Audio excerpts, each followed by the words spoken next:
Nama Surabaya disebut oleh oknum Ba'alawi berasal dari bahasa Arab. Waspadalah, jangan anggap remeh penyesatan sejarah, karena itu merupakan upaya untuk menghancurkan jati diri suatu bangsa. Jadi Surabaya niku, maaf ya, diambil dari kata-kata bahasa Arab. Diambil dari kata-kata bahasa Arab. Bahasa Arab.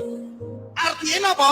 Sirrul bahi, rahasia yang terselubung, rahasia yang terselimuti.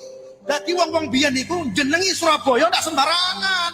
Jadi peletakan nama Surabaya ini nggak sembarangan. Nggak asal naruh saja gitu. Nama Jakarta, nama Surabaya, nama Semarang nggak sembarangan. Memang peletakannya itu istikharah ibu-ibu. Kalau kita kan melihatnya tinggal di Surabaya, apa artinya? Nggak eruh. Surabaya itu diambil dari kata-kata sirrul bahi. Surabaya itu diambil dari kata-kata sirrul bahi. Dari kata-kata sirrul bahi. Apa? Rahasia yang terselubung. Maksudnya apa? Aulia kata. Amin.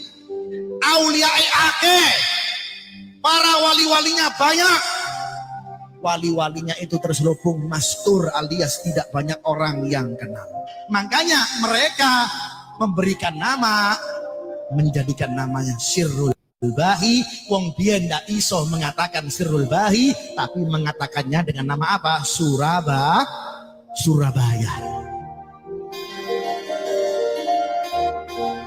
Satu lagi bukti betapa bangsatnya oknum-oknum Ba'alawi yang tiada henti-hentinya menyesatkan sejarah, seolah-olah bumi Nusantara ingin diarabisasi ataupun diamanisasi oleh mereka. Setelah Mahapati Gajah Mada yang mereka sebut bernama Gajah Mada, bendera merah putih yang dahulu warna kebesaran kerajaan Majapahit diklaim ciptaan salah satu oknum dari mereka, dan banyak lagi penyesatan-penyesatan sejarah lainnya. Kini ada lagi yang ingin menyesatkan sejarah dengan menyebut nama Surabaya berasal dari bahasa mereka.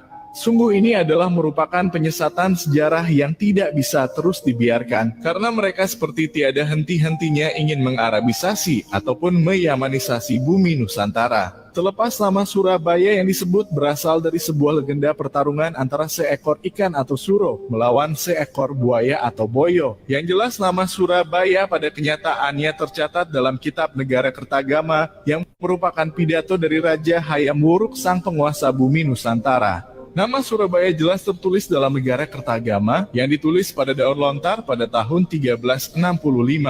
Artinya, nama Surabaya jauh sudah ada sebelum orang-orang Arab menginjakan kakinya di bumi Nusantara. Maka dari itulah, nama Surabaya yang disebut oleh Idrus al-Idrus berasal dari bahasa Arab merupakan cerita ngawur yang sama sekali tidak ada dasarnya. Seperti yang kita bilang di awal, penyesatan-penyesatan sejarah yang selama ini dilakukan oleh gerombolan mereka, jangan pernah kita anggap remeh hingga kita membiarkannya begitu saja.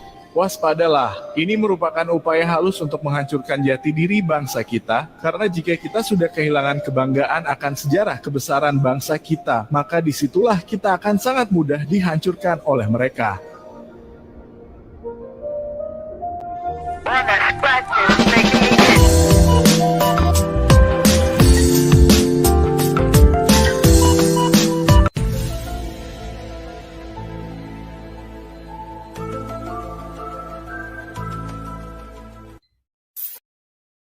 Oke, halo Sobat Waras, apa kabar semuanya? Jumpa lagi ya dengan Pavel 88 Channel. Salam sejahtera untuk kita semua dan salam waras.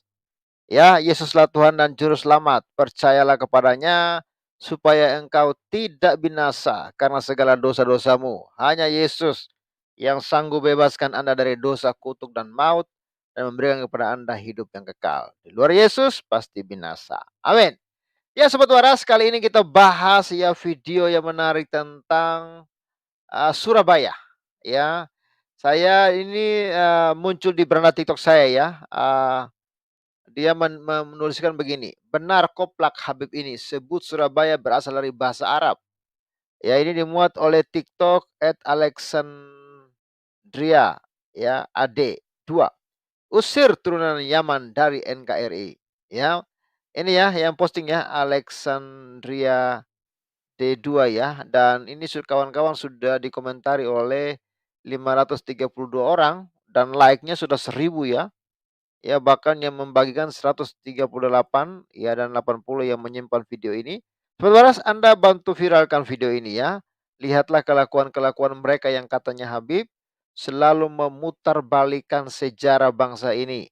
Semua diklaim asalnya dari Arab, dan Arab ya. Ini ya, ono-ono wong iki ya, bangsa endi. Ya stres, lucu wong iku. Wong endiki ya pret ya, pretsu. Ya, kawan-kawan, kalau kebodohan dan kebohongan ini tidak ada yang membahasnya atau yang membantahnya, maka ini akan dianggap sebagai kebenaran ketika nanti anak cucu kita ke depan. Ya, anak cucu kita ke depan kalau mereka tidak belajar dengan teliti, ya, video-video yang viral di TikTok atau di YouTube ini akan dianggap sebagai kebenaran. Ya, seolah-olah benar bahwa Surabaya ini berasal dari bahasa Arab. Padahal sebelum turunan-turunan Arab ini masuk Indonesia, nama Surabaya itu ya sudah ada, kawan-kawan. Ini berbahaya untuk sejarah bangsa kita. Memang ya, untuk menghancurkan sebuah bangsa maka sejarahnya dulu yang harus dihancurkan. Kalau sejarahnya sudah dihancurkan, gampang sekali ya untuk menaklukkan bangsa itu. Dan inilah cara-cara mereka saat ini. Semua ya, semua dari Arab. Ya, Anda pernah mendengar juga kisah di mana mereka mengatakan bahwa Danau Toba juga katanya dari Arab, dari bahasa Arab.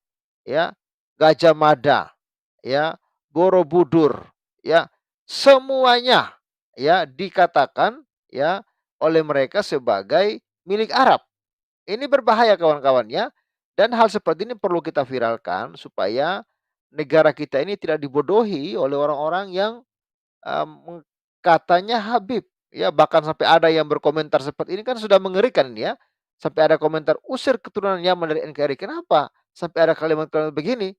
Mungkin sudah banyak orang yang kesal dan jengkel ya dengan orang-orang Habib yang sangat diterima di Indonesia, tapi cara mereka tidak membawa kedamaian, tapi membawa ya kerusakan bagi bangsa ini. Ya, maka saya jadi teringat ya dengan video dari Isra Bahrawi ya. Ini dia, ya ini ya, Isra Bahrawi mengatakan bahwa ya di Indonesia ini walaupun orang Arab sebodoh apapun itu tetap dicium kakinya oleh orang Indonesia, katanya. Ini video ini, apa ya, sangat mempermalukan bangsa kita sebenarnya ini ya. Kita dengar video ini ya. Di situ diterangkan bahwa orang-orang Indonesia itu kalau ketemu orang Arab itu hampir mencium kakinya, kata Senur Gorgronya.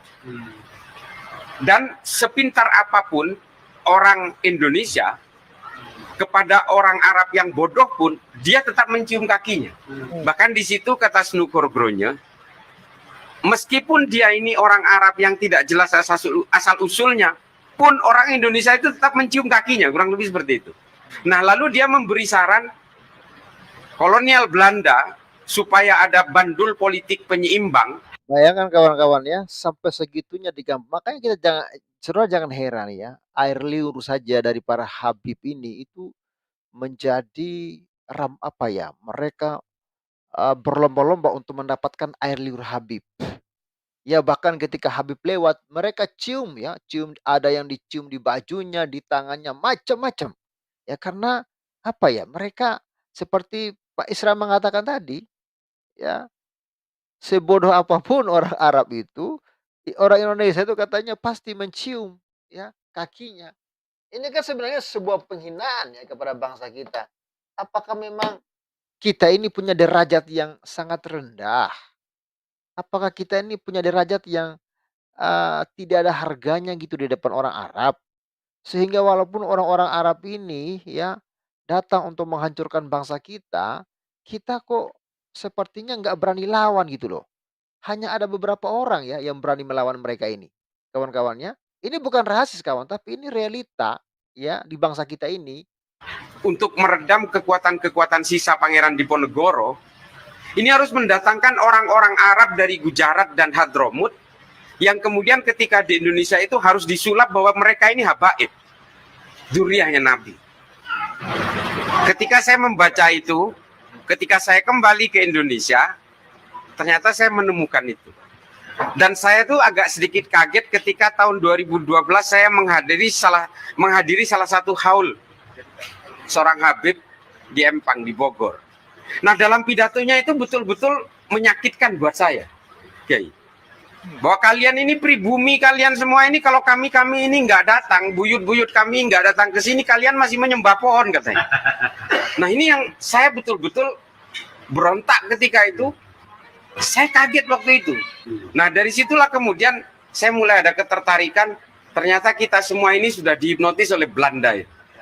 Bahwa apapun yang bertampang Arab itu seolah-olah Habib yang kemudian kita betul-betul menjadi inferior. Dan produknya kita rasakan hari ini. Dan saya betul-betul kaget ketika ada seorang kiai dari Jawa Timur yang tergabung dalam NU garis miring itu mengatakan sampai kapanpun bangsa Arab itu akan terahnya jauh di atas kita. Ini adalah terah yang sangat mulia katanya. Wah, saya makin penasaran lagi.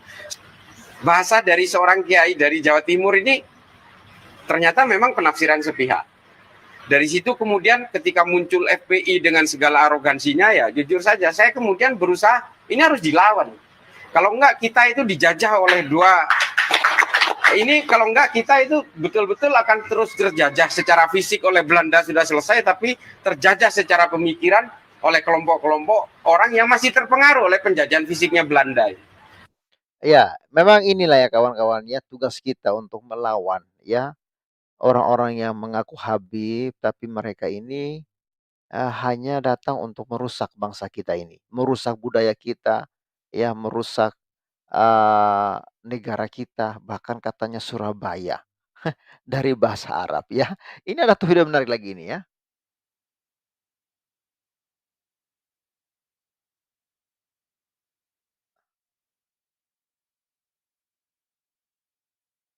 Ya, masih loading ya.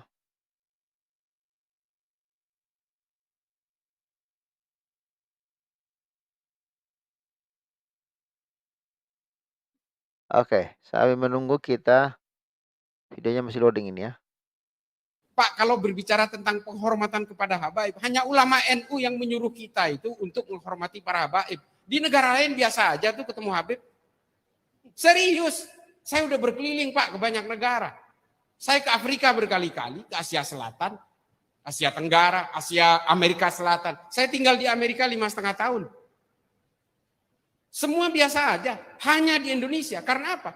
Karena kita memang diminta oleh ulama-ulama NU untuk membangun kecintaan kepada Nabi, harus menghormati zuriyah Nabi.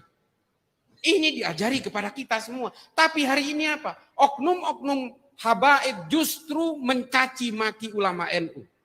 Kurang ajar nggak? Ya, itu ya artinya gini, orang sudah banyak yang kesal dengan Habib-Habib ini, ya. Dengan yang mengaku-mengaku Habib ini karena apa? Kelakuan mereka ini benar-benar apa ya? Barbar ya, oknum-oknum ini dan selalu memutarbalikkan sejarah bangsa kita ini ya. Nama Surabaya disebut oleh oknum Ba'alawi berasal dari bahasa Arab. Waspadalah, jangan anggap remeh penyesatan sejarah, karena itu merupakan upaya untuk menghancurkan jati diri suatu bangsa.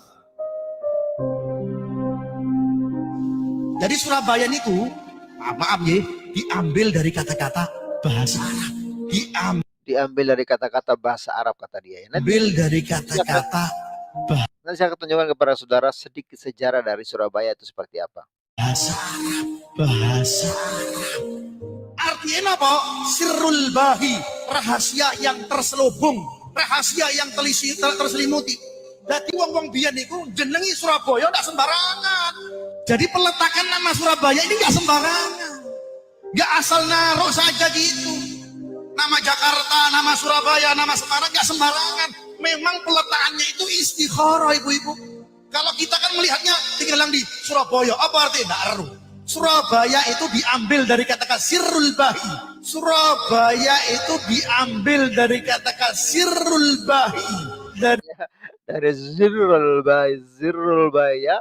Dan saya nggak tahu ya, Kok yang begini-begini, nggak ada komentar dari Majelis Ulama Indonesia ya, nggak ada kecaman ya, mereka ini sudah mulai masuk untuk merubah sejarah bangsa kita ini sebenarnya ya. Tapi kita lihatlah bagaimana tugas MUI sebenarnya yang harus tertibkan ulama-ulama seperti ini, tapi ya kita lihat justru diam ya.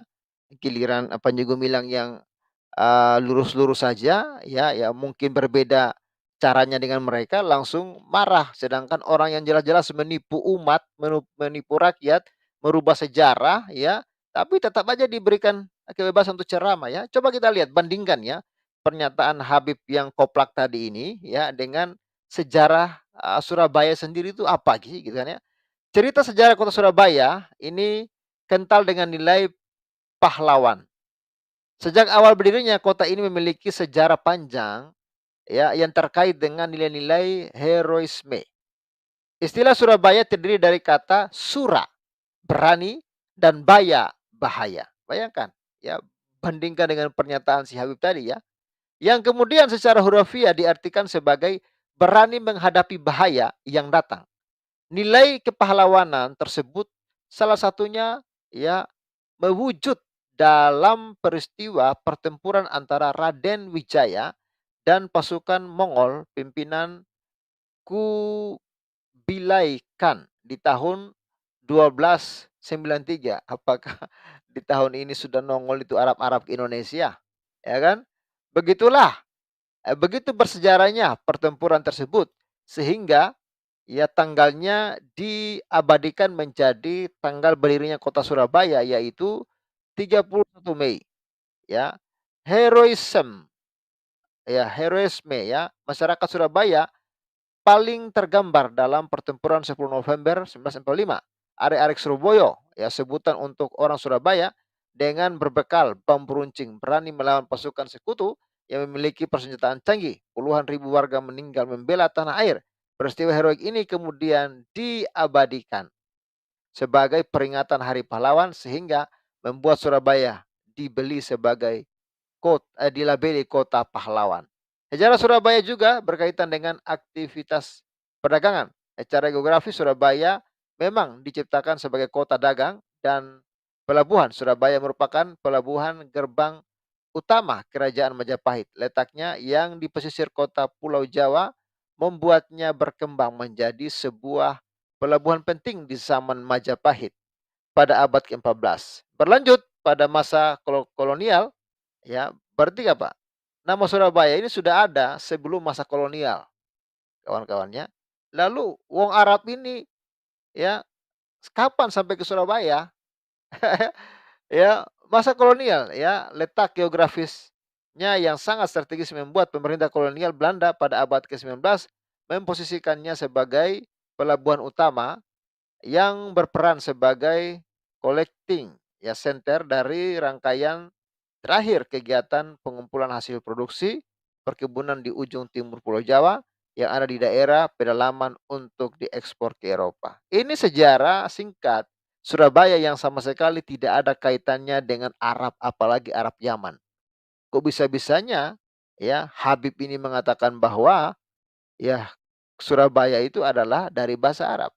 Ini kan benar-benar mengerikan. Ini sudah merusak tatanan sejarah bangsa kita dan selalu semuanya diarab-arabkan ya. Seolah-olah orang Arab ini sangat-sangat berjasa untuk Indonesia. Di mana jasa mereka bagi bangsa ini? Lalu mereka mengklaim bahwa semua adalah dari mereka. Ya, nama Surabaya pun dari mereka. Apalagi katanya Jakarta, ya, dari mereka. Indonesia dari mereka. Merah Putih dari mereka. Ya, Borobudur, apalagi itu? Gajah Mada, lalu Danau Toba, ya, Patimura. Semua itu dari Arab gitu loh. Ini kan gila. Yang begini-begini ini kok nggak ada penanganan serius oleh pemerintah ya untuk orang-orang seperti ini jangan dikasih panggung. Seperti di Arab Saudi itu loh. Di Arab Saudi itu kalau ada ulama-ulama yang ceramahnya koplak, nggak peduli siapapun dia, mau imam besar kah atau mau apakah, itu langsung habis, nggak ada sisa. Bahkan ya nggak ada napas dikasih sama Arab Saudi. Makanya sekarang ini ya sudah banyak ulama-ulama di Arab Saudi itu yang ketar-ketir yang kabur ke Eropa, cari soal ke Eropa, yang kabur ke Indonesia. Kenapa? Di Arab itu mereka nggak ada kebebasan untuk berkuar-kuar ya sembarangan seperti itu. Mati semua dibikin sama pangeran Arab. Nah, Indonesia kapan? Apakah kita terus membiarkan mereka ini berkuar-kuar untuk menghancurkan bangsa ini? Mau sampai kapan? Gitu loh. Apakah tunggu bangsa ini hancur dulu baru Indonesia sadar? Menurut saya, ya, kalau bangsa ini mendengarkan suara kita, ayolah tertibkanlah, ya, orang-orang, ya, mau pendeta kah, mau ustadz kah, siapapun yang sudah berujung kepada merusak sejarah bangsa ini, itu harus ditertibkan, ya. Janganlah Mahfud MD hanya urus Panji Gumilang. Ya Panji Gumilang itu sudah nyata-nyata dia katakan, "Saya cinta negara ini, saya cinta NKRI." Panji Gumilang aja diurus hanya gara-gara Panji Gumilang, apa namanya, sholatnya berjarak-jarak, bahkan dia, punya kerinduan supaya nanti perempuan akan menjadi imam sholat, katanya dia ingin mengangkat harkat dan martabat perempuan, ya. Jangan hanya Panji Gumilang dong yang kalian urus. Yang kita lihat Panji Gumilang justru menyanyikan lagu Indonesia Raya, tidak pernah selengkap itu yang pernah dinyanyikan oleh Mahfud MD mungkin, oleh MUI. Kenapa kalian oleh Somad, kenapa kalian terus berkoar-koar ya, untuk hal-hal yang seperti itu, tapi untuk orang-orang yang katanya Habib, yang katanya Ustadz, yang sudah jelas-jelas ya, meninggikan Arab lebih dari apapun di bangsa ini, ya bahkan tadi kan Barawi sudah mengatakan, bahkan ada oknum ustadz yang mengatakan bahwa derajat Arab itu di atas segala-galanya, tidak dapat dijangkau oleh siapapun. Bayangkan kawan-kawan, rusak bangsa ini kalau hal seperti ini dibiarkan. Indonesia belajarlah kepada Arab saat ini. Arab Saudi nggak main-main saat ini. Dia hajar, dia bilang mati-mati, nggak ada istilah. Ya, karena apa? Dia sadar Arab itu akan hancur lebur kalau penceramah provokatif, penceramah dusta, penceramah merusak sejarah itu terus dibiarkan. Makanya sekarang mereka nggak berani berkutik di Arab Saudi. Makanya sekarang mereka lihat lahan di Indonesia luas. Mereka lari dari Arab ke Indonesia. Di puncak mereka happy-happy di sana. Ya kan? Karena apa? Air liur mereka laku. Ya kan? Bekas botol minuman mereka laku. Ya. Apalagi sal. Ya. Sal mereka laku. Ya. Apalagi yang penting pakaian mereka laku dijual. Itu dilelang-lelang loh kawan-kawan. Sampai puluhan juta harganya, kan videonya ada yang pernah viral, ya kan? Bahar Smith ya, dia punya apa Bahkan namanya, gini bro, bahkan gini, kalau Habib ini ngomong taiku, kalau kalian mau jilat taiku pasti kalian masuk surga. Itu nurut bro, nah itu dia. itu. Apakah tidak percaya? Jangankan air ludah, kalau Habibnya bilang, wahai umat-umatku, kalau kalian mau jilat taiku, maka kalian dijamin masuk surga. Wah, rebutan bro, rebutan. Maka ya, ada sepatu merek Spotek. Nah, itu punya Habib itu. Spotek tahu nggak? Tahu kan ada sepatu olahraga merek Spotek? Spotek apa itu? Ada sepatu olahraga, sepatu cat merek Spotek. SPOTEC, Spotek. Itu singkatan itu, Bro.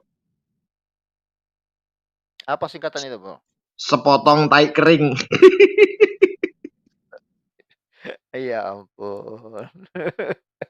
Oke, lanjutkan Bung Mangku Kimi. Ya, silakan kumur-kumurnya Bung Mangku. Saya berhenti di sini dulu. Silakan Bung Mangku. Jangan berhenti lah, Bro. Santai. Saya Shalom nih teman-teman semua nih. Aduh. Salam waras, salam kumur-kumur Salam dulu. waras. Ya. Salam sayang. Kimi. Mari kita kumur-kumur Kimi. Jadi gini, Bro. memang kalau mereka-mereka ini Arab-Arab Yaman dibiarkan, ya, mereka akan menjadi-jadi karena mereka sudah punya niat untuk menghancurkan bangsa ini dan merubah sejarah bangsa ini. Termasuk Hmm. merubah asal-usul bangsa ini. Kalau menurut sejarah bangsa Indonesia ini kan berasal dari Asia Tengah ya. Nenek moyangku dulu, ya kan Dari dari Cina juga. daerah situlah. Nah, sudah mau dirubah oleh Arab-Arab Yaman Pukimak nih, Arab-Arab Yaman kriminal ini, bahwa orang Indonesia itu berasal dari monyet. Itu sudah mulai mereka gelurakan Hmm. bahwa orang-orang Indonesia itu berasal dari monyet yang seharusnya masih hidupnya bergelantungan di atas pohon. Itu Habib siapa itu yang ngomong itu? Habib Herbal. Kalau nggak ada kami, keturunan Arab Yaman datang ke Indonesia, kalian masih bergelantungan di atas pohon. Itu yang ngomong Habib Herbal. Tidak ada tindakan apapun, baik dari pemerintah maupun dari aparat kepolisian, nangkap cunguk ini. Karena dibiarkan. Artinya apa? Ya memang kita ini monyet semua, bro. Kita monyet. Makanya kita diamkan. Kita diam dibilang bangsa monyet. Termasuk ketika itu menantunya Rizik Sihab mengatakan, Habib lagi nih kan, Habib lagi nih. Hmm. Bahwa kita ini orang Indonesia jongos-jongosnya Arab Yaman. Tidak ada yang protes, bro. Dan itu secara virtual langsung dinampakkan mereka berdiri dengan gagah dengan jubah tempayan mereka itu kan di atas mobil komando. Ya kan, sementara jongos-jongosnya itu wah dikasih sepatu lars, baju putih, lengan panjang, pakai baret warna apa itu? Warna hijau ya. Wah sudah bangga jongos-jongosnya ini jalan kaki panas-panasan, jalan kaki bro jongos. Itu kan menantunya Rizik Sihab mengatakan itu. Kalian itu adalah jongos-jongos kami. Tidak ditangkap. Artinya apa? Betul-betul kita ini jongos bro. Mereka makin menjadi-jadi. Bahkan bro, Danau Toba bro, Hmm. diakui si penemunya adalah orang Arab. Penemunya namanya Toyiban. Toyiban. Toyiban ya. Toyiban. Penemunya Aduh. namanya Toyiban. Karena orang Batak tidak bisa ngomong Toyiban. Oh Hmm. Toba. Kan gitu. Toba jadi Danau Toba. Danau Toba itu penemunya orang Arab Yaman. Namanya Habib Toyiban. Toyiban. Itu yang ngomong Ustadz Munsir Situmorang loh. Iya iya betul. Model ada kan? Ada. Seorang pribumi ya rela bro jadi jongos bangsa Arab Yaman dan rela menghina bangsa sendiri. Menghina bangsa sendiri bro. Ditangkap nggak? Nggak ditangkap. Ada pelurusan sejarah nggak? Nggak ada dari Departemen Pendidikan dan Kebudayaan. Cuek mereka, cueknya apa? Cuek bebek. Karena Menteri Pendidikannya juga dari sono bro. Keturunan dari sono. Mereka akan makin menjadi-jadi ketika Menteri Pendidikan keturunan Arab Yaman. Fakta ini bukan hoak. Maka terjadi pembiaran. Bro, saya potong dulu. Ternyata bro, bukan hanya Danau Toba bro, termasuk Kepulauan Maluku. Iya, Penyebab Maluku Danau Toba, juga. Kepulauan Maluku adalah orang Arab. Aduh, rusak bangsa ini kalau begini nih. Iya. Malihul katanya kan. Malihul. Nama asli penemu Malihul. Habib Malihul. Pokoknya negara ini anulah betul-betul dihinakan. Mereka akan makin menjadi-jadi, bro. Makin menjadi-jadi. Maka saya bilang tadi, mereka jualan tai, bro, mengatakan kalau kalian jilat tai saya, kalian masuk surga. Nurut, bro. Percaya aja lah. Contoh gini ya, ketika ada orang Arab Yaman datang pakai sorban, pakai jubah putih itu, terus pura-pura pegang tasbih, itu rebutan bro. Congok-congok jongos ini rebutan salaman bro. Padahal si Arab Yaman itu belum cebok bro. Barusan cebok, tapi belum sempat cuci ini bro. Cuci tangannya belum dicuci. Karena apa? Mereka kan tidak biasa mencuci kotoran dengan air. Pakai batu ya. Pakai batu. Jadi tangannya itu masih inilah kena coklat itu kan. Nah mereka rebutan salaman bro, jongos-jongos ini. Salaman bro. Ketika ditanya, enak nggak? Oh enak, baunya rasa coklat katanya. Hah? Berarti Habib itu berkarisma. Punya mujizat, buktinya tangannya aja habis pegang 3 batu. Baunya tetap rasa coklat. Mengerikan memang. Kalau dibiarkan mereka merajalela di negara ini bro. Semua diganti. Surabaya itu, kenapa simbolnya bukan simbol Arab? Kenapa harus pakai simbol ikan hiu dengan buaya? Nama kota selalu disimbolkan dengan ada simbolnya bro. Itu arti nama kota itu. Surabaya memang secara etimologi bahasa daerah itu karena keberanian untuk bertempur kan. Nah itu disimbolkan dengan lambang ikan hiu dan buaya bro. Lambang keberanian. Ikan hiu nggak ada di Arab Yaman, nggak ada, apalagi buaya. Di Arab Yaman yang banyak itu buaya darat. Buaya darat yang pakai sorban. Nggak ada buaya beneran, nggak ada. Mereka berani ngomong, hanya berani ngomong. Indonesia itu adanya cuman komodo, bangsa Indonesia itu kan kayak komodo katanya. Lama-lama mereka akan mengatakan itu. Karena tidak ada efek jerak, tidak ada penindakan sama mereka. Makin mereka seenaknya. Gamelan musyrik, wayang musyrik, baju batik musyrik. Oh mereka terang-terangan bro, sudah mulai terang-terangan. Sudah nggak sembunyi. Lah Pangeran Diponegoro aja dibilang musyrik bro. Gara-gara apa? Sorbannya beda. Pahlawan nasional dibilang musyrik. Indonesia ada gara-gara Arab Yaman. Itu yang ngomong tuh Anies loh. Anies bas wedok. Dia ngomong belak-belakan di depan media loh. Kalau tidak ada Arab Yaman di Indonesia katanya, Indonesia tidak pernah ada. Itu yang ngomong dia. Padahal fakta sejarah mengatakan tahun 1956 orang-orang imigran Arab Yaman di Indonesia ngemis ke Presiden Soekarno untuk bisa diterima sebagai warga negara Indonesia. Ngemis tahun 56. Ngemis bro. Ketika mereka tahu bangsa ini sangat agamis, maka mereka mulai memerankan dirinya sebagai keturunan Nabi. Ngaku cucu. Cucu itu kan derajat ketiga. Kalau mereka ini derajat keberapa? Cuman cocot doang mereka ini. Modal cocot. Dengan modal cocot ini dia menghina. Bayangkanlah seorang Presiden Jokowi dimaki-maki oleh Bahar Smith pakai kalimat bahasa kebun binatang. Ditangkap nggak? Enggak. Nggak ditangkap. Coba si Bahar Smith berani nggak datang ke Kalimantan memaki-maki simbol-simbol Dayak kalau nggak kepalanya lepas? Benar, saya bukan rasis, enggak.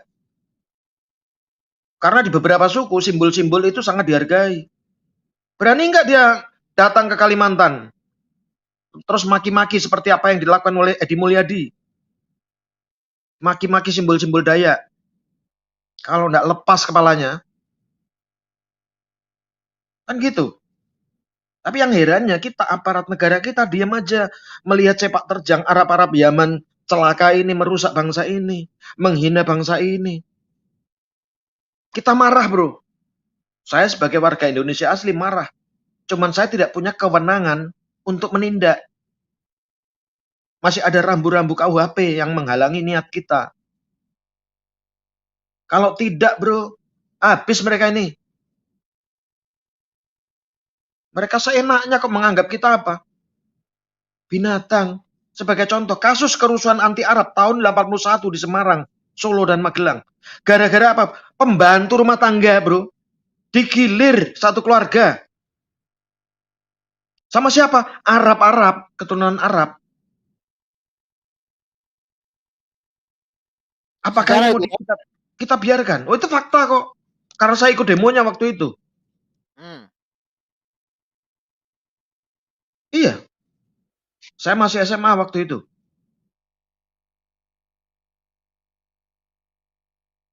Artinya kalau sampai terjadi itu, bro, keturunan Arab yang ada di Indonesia, bro, yang tidak bersalah akan jadi korban. Kasihan kan, kasihan orang yang tidak bersalah jadi korban.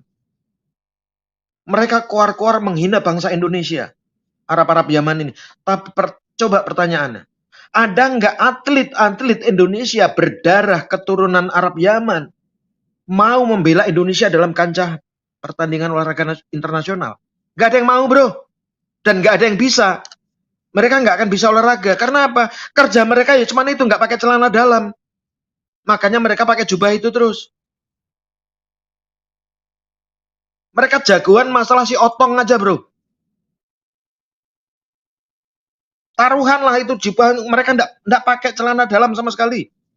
Itulah kebanggaan mereka. Maka ada pepatah. Ini saya bukan ngomong porno, bro ya. Saya bukan ngomong porno.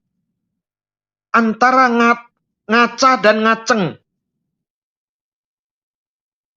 Paham nggak, bro? Antara, ini filosofi, ini bahasa filosofi, bukan porno, bukan. Ngaca dan ngaceng. Kalau orang suka ngaca, bro, berarti orang itu mau mawas diri karena dia berkaca dirinya sendiri udah benar apa belum. Baru dia akan bicara kepada orang lain. Saya ini udah benar Pak Bro. Karena apa? Dia ngaca, bro. Apakah saya suci? Apakah saya lebih baik daripada mereka? Itu orang yang suka ngaca. Tapi kalau orang yang suka ngaceng, bro, itu biasanya orang sombong. Ya kan? Karena ketika orang ngaceng, dia merasa paling perkasa. Dia yang paling perkasa. Itu ngaceng. Ngaceng di mana-mana tetap berdiri. Orang berdiri, tegak, 70 tahun berdiri. Maka dia merasa paling perkasa. Di luar mereka adalah jongos-jongos. Monyet semua. Itulah bedanya. Bangsa Indonesia suka berkaca. Berkaca diri. Mawas diri. Itu pengertian filosofi dari ngaca. Kalau budaya Arab Yaman, bro, ngaceng, bro. Merasa dirinya paling hebat. Merasa dirinya paling perkasa. Karena bisa ngaceng itu. Omongan saya keras ya. Mudah-mudahan Habib ini juga dengar. Saya bukan memprovokasi. Cobalah Habib-Habib ini ngaca diri. Ngaca. Baik. Ya, Tahan dulu, apakah jangan apa yang emosi. sudah mereka berikan untuk bangsa ini? Apa? Kok mereka berani-beraninya menghina bangsa ini sementara mereka nyaman hidupnya, makan teratur dengan menghina bangsa ini. Lanjut yang lain, bro. Aku berhenti kumur-kumur dulu, bro. Nanti aku kumur-kumur lagi. Jangan terlalu emosi Bung Rocky, nanti naik apa nanti asam urat nanti. Oke, Bung Beta Maluku Channel, welcome. Buka mic-nya Pak Bung Thank Beta. you, Pak Pavel. Ya, sama Bung Beta silakan. Selamat malam. Ya, mendengarkan Tausiah Surabaya, Danau Toba, dan Maluku. sebagainya berasal dari diklaim, berasal dari bahasa Arab. Ya, sungguh mengagumkan ya. Bagi yang bodoh dan bagi mereka yang tidak belajar sejarah. Tapi gini, semakin ustadz-ustadz seperti itu bertausiah, semakin jelas bahwa umatnya ini semakin akan bingung. Ya bagus lah kalau kita nggak bilang dibodohi ya. Tapi saya bersyukur nih Pak, dengan kehadiran mereka di era keterbukaan teknologi informasi yang semakin maju ini. Jadi ingat ini, kutipan dari Bapak almarhum Profesor Dr. J. Sahatapi yang mengatakan, meskipun kebohongan itu lari secepat kilat, satu waktu kebenaran itu akan mengalahkannya. Betul, betul. Ya itu udah pasti. Nah kita bahas sedikit nih ya mengenai manusia ya. Setiap manusia normal bahkan yang cacat sekalipun pasti memiliki nalar Pak. Atau sense ya. Atau indera. Untuk digunakan mencari kebenaran. Ya kecuali mereka yang sudah akut ya sakit jiwa atau kita sebut gila. Nah, dari situ kita bisa apa ya? Bisa prediksi mungkin ya. Pada suatu titik nanti dan di waktu tertentu ya, tentu bagi masing-masing mereka di sana. Terutama di saat mereka itu mau berpikir, mau mencari, mau mengujilah kebenaran. Jangan heran akan banyak yang akan meninggalkan keyakinan tersebut. Terutama mereka yang sudah dilahirkan semenjak lahir ya dengan agama itu. Ya saya pribadi malah menghargai proses fenomena alam ini. Nggak bisa dihalangin ini. Kita perhatikan lah Pak, 30 atau 40 tahun lalu ya, di saat teknologi informasi belum semaju hari ini. Data informasi masih ditutup-tutupi. Jangankan pengikut mereka, kita sendiri pun di luar mereka pasti tidak tahu sama sekali cerita-cerita tentang isi kitab mereka itu. Ya, betul. Jadi ya kita layaklah dengan perkembangan ilmu teknologi informasi seperti ini, kita bersyukur semakin terbuka lebar secara gamblang. Dan siapapun bisa mencari tahu dan membandingkannya. Ya. Itu secara umum seperti itu, Pak. Nah, spesifiknya untuk kita nih, setiap pengikut Kristus ya, yang ingin atau sudah sungguh-sungguh mau menyatakan terang. Tinggal bagaimana keseriusan kita membagikan kabar keselamatan karunia dari Tuhan Yesus itu sendiri, Pak. Sehingga akan ada perubahan dahsyat Indonesia ini. Jadi biarkan aja, kita nggak usah pro kontra, oh kalau gini nanti begitu. Nggak usah, alamiah aja. Ini secara alamiah semuanya.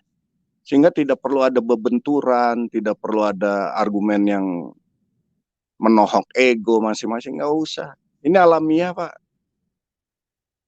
Seperti yang Pak J. Sahatapi sering katakan itu. Ya kan? Tinggal bagaimana kita menempatkan kebenaran itu. Begitu Pak Pavel, terima kasih Pak. Luar biasa. Terima kasih Bung Beta Maluku. Ya memang ini menarik ya. Dunia keterbukaan ini ya, apalagi internet ini kita bisa searching ya segala hal. Yeah. Dan seperti Bung Beta katakan tadi ya, saya juga ya zaman-zaman SMP, SMA ya nggak paham ya apa itu ajaran mereka itu kan. Tapi ketika zaman keterbukaan ini, ya semua kita bisa tahu gitu loh. Gamblang Pak. Hal-hal yang rahasia, yang tersembunyi. Ya bukan hanya kita yang tahu, bahkan dari kaum mereka pun akhirnya terbuka matanya saat ini. Iya. Oh, ada yang ini ya? Kok kami nggak tahu? Kok kalian justru yang lebih dahulu tahu itu justru bukan mereka gitu loh. Iya. Pak Pavel mungkin kenal dengan Pak Pendeta Yusuf Roni, Pak. Kenal sih nggak, tapi tahu dia siapa. Tahu ya maksudnya, maksud saya Iya, tahu. Kita lihat ya, era masa Pak Yusuf Roni itu hanya sosok seperti Pak Yusuf Roni yang sungguh-sungguh ingin membandingkan, mencari tahu. Ya, dengan masa sulit informasi yang tidak semudah saat ini. Dia mendapatkan karena upaya kerasnya dia dan Tuhan memberikan hikmat ya mungkin. Sehingga dia bisa melihat kebenaran. Itu 1-2 orang aja Pak masa kegelapan waktu itu. Sekarang udah masa terang nih dengan informasi terbuka seperti ini. Iya betul. Jadi jangan heran Pak, nanti ribuan Yusuf Roni dalam 1 hari bisa. Ya. Kita lihat 15 tahun ke belakang, di mana Pak Saifuddin Ibrahim juga mencari kebenaran. Ya, Pak Yusuf Roni, Pak Saifuddin Ibrahim itu kan oleh orang-orang yang paham kitabnya Pak. Kitab mereka lamanya itu. Kitab lama mereka itu kan. Betul. Setelah mereka mencari tahu, wah Nah ini sekarang masyarakat umum ini tidak sesulit masanya Pak Yusuf Roni atau ya setengah sulit seperti masanya Pak Saifuddin. Sekarang lebih mudah kok, tinggal mau apa enggak. Ya betul, mau belajar nggak? Iya, mau cari tahu nggak, membandingkan aja ini benar nggak sih. Titik awalnya itu mempertanyakan kebenaran dulu, ini benar nggak nih? Ya kan? Sehingga mencari tahu kan. Gitu Pak. Jadi jangan takut Pak. Ini panen raya sudah waktunya saya lihat Pak. Betul betul betul. Dan memang bukan saya ya bangga ya, saya support secara mental dengan apa yang dilakukan Pak Pavel membangun rumah ibadah itu penting. Tapi Betul, kita juga di masyarakat terbuka ini jangan terkungkung dengan gedung. Iya Karena betul. gereja itu adalah masing-masing kita. Kita harus bersuara baik lewat yang Pak Pavel lakukan lewat YouTube ini maupun yang di pasar-pasar, di bis umum, dimanapun nyatakan. Bukan dengan kebencian, kita menjalankannya dengan kasih. Ya kan? Apa yang kita tabur itu tidak akan kembali sia-sia, firman Tuhan bilang kan. Iya, iya. Firman yang keluar tidak akan kembali sia-sia. Jadi jangan takut, ini udah momentum yang paling tepat. Indonesianya bisa berubah dan maju itu bila Tuhan yang beracara dan banyak yang bisa mengenal Dia, Pak. Dari siapa? Dari masing-masing kita yang sudah mengenal, kita memperkenalkan. Begitu Pak Pavel, terima kasih. Baik. Saya sangat terhibur setiap kali mendengar mendengar acaranya Pak Pavel ini. Mantap. Thank you. Ya, Ya. terima kasih Bung Beta Muluk untuk supportnya ya. Tuhan berkati selalu. Tuhan Ya, memberkati. luar biasa. Oke. Kita lanjut ya untuk Bung Yesaya. Silakan Bung Yesaya, gimana komentarnya ini? Dari Malaysia ini ya. Salah satu penonton terbesar Pavel itu Malaysia kawan-kawannya. Jadi ini kita bukan hanya ditonton oleh Indonesia ya. Malaysia juga ada ya, Amerika juga ada. Jadi banyak orang yang sedang haus dan mencari kebenaran ya. Kita siarkan ya lewat tayangan YouTube ini ya, setidak-tidaknya kita memberikan informasi yang mencerdaskan ya, supaya tidak banyak orang yang tertipu ya oleh oknum-oknum yang katanya Habib tapi yang diceramakan adalah hoax semua ya. Silakan Bung Yesaya. Wow, salam waras. Wah, salam waras juga Pak Beta Meluku channel daripada Beluku ya.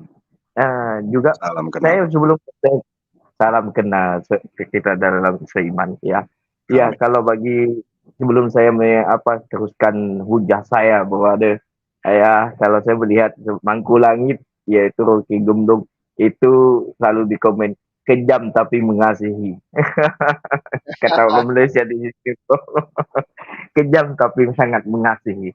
Nah, sesuatu yang saya sangat yakini dengan apa yang Pak Beta Meluku katakan tadi berada Pak ya, saya merasakan COVID bukanlah sebuah penyakit yang datang, penyakit sampah yang sangat berbahaya, tapi COVID bagi saya kebangkitan dan kesadaran manusia tentang iman yang hanya cerita-cerita dongeng dan bukan dari Tuhan gitu Pak. Dan saya percaya sekali kebangkitan akan terjadi sangat besar-besaran dan kita melihat bukan hanya terjadi di Asia Tenggara tetapi di Eropa yang paling maraknya lagi kita melihat di Tunisia apa namanya Fiji apa semuanya itu terjadi dengan sangat drastis sekali manusia sadar. Nah, sebelum saya teruskan hujah berada, saya melihat yang kata Imam tadi itu ingin mengubah sejarah, sedangkan kita tahu sejarah itu fakta dan data dan bukanlah hoax kan begitu berada. Sejarah itu terbukti dari fakta dan data. Nah, kalau orang menyinggung tentang Majapahit saja berada, itu sejarah besar. Antara sejarah terbesar tanah Melayu itu adalah daripada Majapahit. Itu Melaka, para mesuara itu datang ke tanah Melaka. Itu bukan cerita kosong. Hang tua, apa semuanya. Dan juga itu termasuk apa namanya yang dikatakan sekarang adalah Singapura, itu sejarah dan keturunannya Majapahit. Keturunannya Majapahit itu beranak cucu ada di Singapura dan sampai sekarang. Dan hanyalah omong kosong mengatakan Majapahit itu wah, tapi kalau kita melihat di sejarah dampak Majapahit itu sangat besar di tanah Asia Tenggara, apalagi dengan keturunan orang Melayu itu sangat berdampak, bro.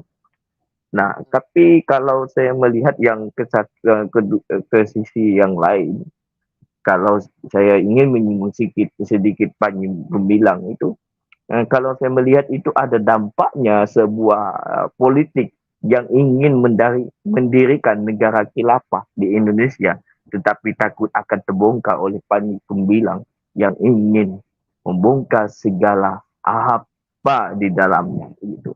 Kalau saya melihat, bro. Nah, namun sangat sayang sekali, masa sih kalau kita melihat kepada teman-teman saudara kita yang bukan seiman kita, yaitu orang Muslim, mendirikan meninggikan seorang Habib. Habib itu memang benar kata Pak Panji Gumilang. Habib itu bukan Tuhan. Lalu kalau kita meninggikan seorang manusia saja, berarti kita meninggikan manusia, bukan meninggikan Tuhan. Dan secara tidak langsung di bawah alam sadar mereka sedang menyembah manusia di situ. Tetapi saya tidak mengatakan semua orang Muslim begitu. Ya, salam waras dan salam sadar, bro. Thank you. Tuhan Yesus memberkati. Ya, terima kasih Bung brother saya untuk informasinya. Ya, kita kembali Bung Mangku Kimi. Ya, ini kawan-kawan banyak yang bertanya, mana Rocky Gemblung? Ya, Rocky Gemblung sekarang sudah sebelum Mangku Kimi kata, bro, minta maaf tadi, bro, Pak B, ada 2 jiwa sedang di dalam perjalanan menerima Tuhan Yesus, bro. Sebenarnya itu saya keluar tadi. Oh, haleluya. Ya, puji Tuhan. Informasi luar biasa ya. Terima kasih brother saya, luar biasa. Silakan Bung Mangku Kimi. Enggak gini ya. Kalau saya melihatnya gini. Oke, pendekatan rohani oke. Tetapi juga harus dilakukan juga pendekatan yang sifatnya nasionalis. Ya, itu yang paling penting bagi saya. Saya tidak pernah mau mengusik ini agama enggak. Tetapi yang saya perhatikan adalah bagaimana penghinaan terhadap bangsa ini oleh keturunan bangsa lain, bro. Nggak bisa dilawan dengan pendekatan rohani, nggak bisa. Nggak bisa. Emang kita punya misi untuk mengabarkan kebenaran, ya. Kebenaran dari sisi firman atau rohaninya. Itu it's no problem.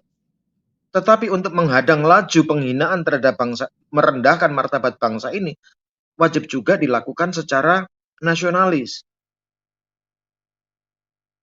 Mereka sudah jelas-jelas ya bangsa keturunan Arab Yaman ini sangat-sangat melecehkan. Sangat-sangat melecehkan bangsa ini. Martabat dan harga diri bangsa ini betul-betul diinjak-injak. Karena memang mereka sudah melihat apapun yang mereka lakukan terhadap bangsa ini, penghinaan terhadap bangsa ini, mereka tidak pernah diproses hukum. Saya nggak tahu kenapa mereka-mereka ini yang menghina harga diri bangsa, martabat bangsa tidak pernah dihukum. Itu jadi pertanyaan besar saya sebagai warga negara Indonesia asli yang bapak saya juga mati untuk negara ini. Bung Mangku, saya ada pertanyaan. Kenapa menghina bangsa kok nggak diproses hukum? Tapi kalau Ya, itu pertanyaan besar saya. Iya, tapi kalau menghina agama itu 1 kali 24 jam sudah langsung dihukum ya? Ya, itu pertanyaan saya di situ juga, kait mengait. Tapi saya tidak mau lari ke agama. Saya tetap berdiri teguh dari sisi nasionalisme. Saya tetap akan analogi-analogi saya dari sisi nasionalisme. Nah, karena gini ya, mereka memanfaatkan religiusitas sifat bangsa ini yang menjunjung tinggi nilai-nilai moral, nilai-nilai kesopanan, kesantunan, ya, tetapi dimanfaatkan secara kasar, secara kotor oleh mereka yang mengaku-ngaku tanda kutip keturunan. Bukan hanya keturunan Arab Yaman, tapi keturunan Nabi. Di mana kalau sudah penyebutan keturunan Nabi, penghormatan bangsa ini terhadap sang Nabi begitu besar. Jadi mereka, orang-orang Arab Yaman ini membonceng, dan tanpa sadar bangsa ini dikadalin, bro. Betul-betul dikadalin. Sehingga ketika mereka menghina martabat bangsa ini, bro, ya bangsa ini diam aja, termasuk pejabat-pejabat kita, termasuk aparat penegak hukum. Kita lihatlah di beberapa media, orang yang Indonesia menghina Ibu Jokowi misalnya kan, langsung ditangkap kan? Atau menghina Pak Presiden Jokowi, langsung ditangkap. Tapi pertanyaannya, kenapa keturunan-keturunan Arab Yaman menghina Presiden Jokowi? Menghina martabat bangsa ini? Menghina harga diri bangsa ini? Tidak pernah satu pun diproses, bro. Tidak pernah. Dan mereka makin menjadi-jadi. Dengan kalimat-kalimat yang mengerikan, bro. Ya kalau memang aparat atau pejabat kita membiarkan, kita sebagai warga negara kita harus bersuara, bro. Kita punya harga diri. Mereka selalu mengglorifikasi bahwa kita ini dijajah oleh orang-orang Belanda 350 tahun. Dan orang-orang Belanda yang membawa kekristenan ke Indonesia katanya kan. Ini kan glorifikasi jahat. Nah sekarang, apakah penjajahan dari Arab Yaman di Indonesia ini, penjajahan secara doktrin, lebih mengerikan? Sebetulnya lebih mengerikan. Zaman penjajahan Belanda tidak ada persekusi terhadap pembangunan masjid. Tidak ada pembakaran vihara. Tidak ada pengeboman gereja maupun masjid. Nggak ada waktu itu. Kalaupun Belanda membawa kekristenan ke Indonesia, apakah pada waktu itu ada pembakaran masjid? Di dalam buku sejarah yang kita pelajari ternyata tidak ada. Tetapi ketika Arab Yaman ini datang ke Indonesia, setelah mereka ngemis-ngemis menjadi WNI tahun 56, diterima langsung oleh Soekarno, walaupun dengan catatan waktu itu. Karena apa? Soekarno bilang, kalau mau jadi Islam jangan jadi orang Arab. Kalau mau jadi Kristen jangan jadi orang Yahudi. Kalau jadi orang Konghucu jangan jadi orang Cina. Tetaplah jadi orang Indonesia. Itu pesan Soekarno. Tetapi fakta yang sekarang apa? Mereka orang-orang Arab Yaman ini dengan kesadaran penuh, dengan secara vulgar mencoba merubah fakta sejarah, merubah fakta-fakta budaya. Mereka rubah. Bahkan mereka berani mengatakan bahwa budaya Indonesia adalah musyrik. Bayangkanlah bro, batik sudah diakui PBB sebagai warisan dunia. Tetapi enak aja kan keturunan Arab Yaman. Ngomong batik itu musyrik. Wayang musyrik. Kesenian reog musyrik. Ya. Yang tidak musyrik adalah main lato-lato Arab. Halal katanya. Maka banyak korban-korban kita orang-orang Indonesia, terutama perempuan, jadi korban lato-lato. Bagaimana tidak miris ketika kita melihat anak-anak gadis, anak-anak kecil kita, masa depannya terenggut bro. Di pondok-pondok pesantren. Segitu banyak anak bangsa, terampas cita-cita mereka. Masa depan mereka hancur. Kita sebagai warga negara Indonesia tidak bisa terima itu bro.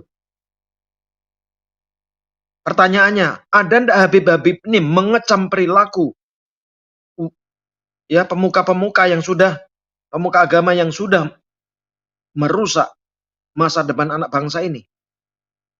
Nggak ada, bro. Nggak ada. Dan mereka sampai sekarang dengan nyaman, dengan gagah, dengan kesombongan, tetap menghina bangsa ini. Dan memang sih perilaku sudah berubah di kehidupan moral bangsa ini. Ketika ada sesuatu dipicu, padahal yang membunuh itu Hamas. Nembakkan roket ke Israel, kena anak kecil Palestina, mati. Diglorifikasi bahwa tentara Israel melakukan kekejaman. Wah, di sini bro, teriak, dipimpin oleh orang-orang dari Arab Yaman ini. Demo di tengah-tengah jalan, kutuk Israel, maki-maki Israel seenak mereka. Tanpa melihat fakta yang sebenarnya. Seolah-olah Palestina sangat punya nilai sendiri bangsa ini atau punya peran. Termasuk Yaman. Bahkan sampai diracuni bangsa ini. Sampai mereka berpendapat. Negara pertama yang mengakui kemerdekaan Indonesia adalah Yaman dan Palestina. Kan konyol, bro. Kan konyol ini. Indonesia merdeka tahun 45. Palestina belum ada. Negaranya belum ada. Israel aja merdeka tahun 48. Kita 45. Yaman itu belum ada, bro. Tapi mereka berhasil mencuci otak, mendoktrin bahwa negara-negara yang pertama kali mengakui kemerdekaan Indonesia adalah Yaman dan Palestina. Padahal pada saat proklamasi digaungkan, dipidatokan oleh Soekarno, yang pertama mengakui adalah Jepang, bro. Karena pada saat itu Panglima Perang Jepang yang ada di Indonesia ada di Jalan Pegangsaan. Ikut menyaksikan itu, bro. Kok tiba-tiba berubah Arab Yaman yang pertama sama Palestina? Doktrin-doktrin sesat seperti ini sudah meracuni. Kita harus meluruskan sejarah. Gak bisa kita berbicara kepada mereka dengan kasih, percuma, bro. Bukan saya menafikan, bukan. Ya kita ngomong apa adanya. Demi apa? Martabat bangsa ini. Apapun agamanya. Karena kemerdekaan ini bukan dominasi satu agama. Bukan. Semua agama yang ada di Indonesia pada saat itu punya andil besar. Tahun 1928, ketika dilakukan Sumpah Pemuda, ada Jong Java, ada Jong Batak, Jong Melayu, Jong Java, Jong Makassar, Jong Manado, Jong Tionghoa, ada. Yang tidak ada Jong Arab. Tidak ada satupun Jong Arab di situ. Tetapi tiba-tiba seorang Anies Baswedan mengatakan, Partai Arab Indonesia berdiri tahun 1934. Disitulah cikal bakalnya Indonesia merdeka. Kan kurang ajar kayak gitu. Tidak menghargai pemuda-pemuda tahun 1928. Mereka mengatakan merah putih juga dari sana, dari Arab Yaman. Tidak menghargai Ibu Inggit yang Ibu siapa tuh? Istri Presiden Soekarno yang menjahit bendera itu, bro. Yang menjahit. Ya. Kan ngeri, bro. Nanti mereka bilang, proklamasi tanggal 17 Agustus 45, itu yang benar, nanti loh, nanti. Yang benar adalah dipidatokan oleh Al-Ghazali, Al-Muntalib, Al-Ghasamah, kan gitu. Al-Basalamah. Soekarno itu diserupakan. Soekarno itu bukan, itu diserupakan. Yang benar Al-Ghazali, Al-Gembal-Gambul, Al-Gadabrus. Dicuci otak bangsa ini, bro. Soekarno itu bukan, itu serupakan. Yang benar adalah Al-Ghazali, Al-Gadabrus. Ini harus kita lawan. Pemutarbalikan fakta sejarah. Kenapa terjadi pemutarbalikan? Mereka diberi ruang. Mereka diberi kesempatan. Mereka diberi panggung. Dan tidak pernah mereka diproses hukum. Walaupun tindakan mereka sudah melukai nilai-nilai kebangsaan. Bayangkan seorang Rizik Syihab berani ngomong Pancasila sebagai pantat sila, dibiarkan. Tidak diproses. Budaya Sunda, Sampurasun dibilang campur racun. Diproses enggak? Enggak. Surabaya itu dari bahasa Arab. Danau Toba, Arab itu. Maluku, Arab, semuanya Arab. Dari Sabang sampai Merauke. Dari Rikiplik sampai Republik.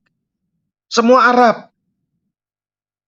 Lah terus peran Indonesia apa? Bahkan, saya ulang ya, bahkan Pangeran Diponegoro sudah mulai diusik juga, bro. Diusik. Dari sorbannya sampai pakaian jubah Pangeran Diponegoro. Dikatakan kan oleh seorang Habib bahwa pakaian Diponegoro itu bukan pakaian agamis, bukan pakaian gamis, bukan pakaian Islam katanya. Ngeri kan? Ngeri, bro. Dan kita sadar sekarang dilihat di jalan-jalan, bro. Orang lebih bangga pakai pakaian Arab Yaman dibanding pakai batik. Atau pakai baju t-shirt atau apa, bro. Mereka lebih bangga pakai kupluknya Arab Yaman dibanding pakai peci, bro. Mereka lebih bangga itu, bro. Dari atas kepala kupluk Arab Yaman, terus bajunya jubah Arab Yaman. Tuhan itu udah kita lihat di mana-mana, bro. Mereka lebih bangga. Nggak ada lagi, bro, kita lihat orang pakai kebaya, bro. Nggak ada. Jarang. Itu budaya sudah betul dirusak, bro. Betul-betul dirusak. Mereka nggak peduli. Maka melalui channel ini, bro, kita glorifikasikan jiwa nasionalisme, bro. Ya, kita glorifikasikan terus. Karena mereka merusak, bro. Dengan mendompleng agama. Dengan memanfaatkan sensitivitas agama. Dengan memanfaatkan keramahan bangsa ini. Itu loh. Seorang Jenderal Hendro Priyono sudah mengingatkan para keturunan Arab ini, bro. Arab Yaman ini, bro. Dalam satu statementnya. Agar jaga mulut, jaga perilaku. Bagi keturunan Arab Yaman. Harusnya mereka berterima kasih diterima dengan tangan terbuka di Indonesia. Mereka bisa makan enak. Bisa tidur nyenyak. Tanpa kerja, cuman jualan bacotan doang, bro. Cuman jualan bacot, jualan gaya. Jualan gaya kok. Ya mereka kan khotbahnya kan lihat tuh, Bahar Smith. Babi, anjing, sundal, segala macam. Memaki-maki kiai-kiai Nusantara, bro. Dengan bahasa-bahasa seperti itu. Apakah diproses, bro? Enggak. Enggak diproses. Nanti akan kita lihat ketika pelantikan anggota DPR. Maka tidak ada lagi yang pakai dasi, bro. Pakai jas, nggak ada. Pakai kebaya, nggak ada. Yang ada pakai pakaian haram Arab Yaman semua, bro. Karena pakaian itu akan menjadi pakaian nasional. Maka marilah kita edan bareng-bareng, bro. Nggak usah edan nanggung-nanggung. Iya kan? Kita harus melawan. Harga diri bangsa lebih tinggi daripada apapun. Bahkan seorang Panji Gumilang mengatakan Indonesia tanah suci. Mereka protes. Mereka protes loh, bro. Iya. Bayangkanlah. Seorang Panji Gumilang, putra pribumi asli, mengatakan Indonesia tanah suci. Karena di lagu Indonesia Raya stansa ketiganya ada memang. Diprotes habis-habisan. Mereka mengglorifikasi tanah suci hanya Mekah. Nah kalau mereka punya prinsip tanah suci adalah Mekah, Indonesia cuma tempat sampah. Ini kan yang tidak layak untuk dijadikan tanah suci. Pertanyaannya kita balik. Lah kalau tanah suci, rumput aja nggak tumbuh di Mekah sana gimana jadi tanah suci? Sementara Indonesia tanah suci apapun tumbuh. Tongkat kayu aja bisa jadi tanaman. Batu aja bisa dimakan kok di sini di Indonesia. Apakah nggak suci? Suci itu. Tapi mereka mengamuk, marah, mengomporin rakyat yang udah bodoh, dibodoh-bodohin lagi. Indonesia bukan tanah suci. Masa sih kita sebagai bangsa sendiri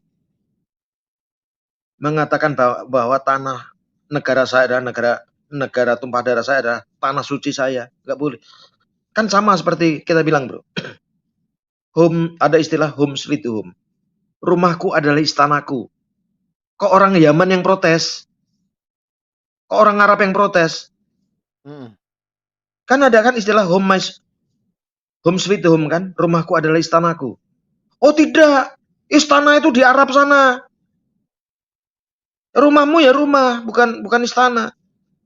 Cara berpikir goblok perlu ditanamkan di sini, dibenamkan di otak kita.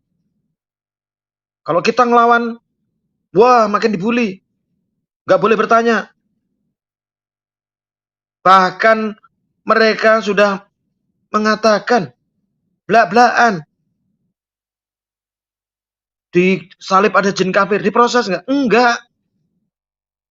Karena malaikat Abdul Somad mengatakan gitu pakai baju Arab Yaman, bro.